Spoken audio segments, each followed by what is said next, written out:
Alden Richards. Inaming na fall in love kay Maine Mendoza. Hindi maitago ng mga Aldab fans ang kanilang kilig, matapos aminin ni Alden Richards na totoong na-in-love siya noon sa dati niyang ka-love team na si Maine Mendoza noong kasagsagan ng Aldab Fever. Sa isang panayam kay Boy Abunda, inamin ni Alden na tatawagin niyang ipokrito ang kanyang sarili kung itatanggi niyang wala siyang nararamdaman para kay Maine. Gayunpaman, iginiit ni Alden na hindi niya niligawan noon si Maine Mendoza kahit pa nag-confess naman siya noon. Hypocrite po ako kung hindi.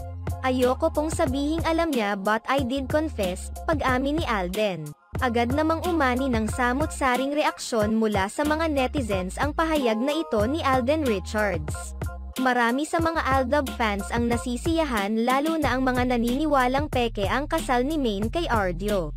Sa kabilang banda hindi naman ito nagustuhan ng iba pang fans ni Maine Mendoza dahil ginagamit umano ni Alden si Maine dahil may panibago siyang movie. Alden Richards using Maine Mendoza since he has a new movie. Old tricks para panoorin ang flop niyang movie, Leave Maine Alone Alden. May mga nagsasabi pa na dahil sa pahayag na ito ni Alden ay hindi niya natutulungan si Maine Mendoza sa pagpapatahimik sa kanilang delusional fans. What's more annoying kasi si Maine ilang beses na siyang nag-speak up para lang matuldukan yung delusions ng fans. Siya pa nga ginagawang masama dahil marunong mag-call out.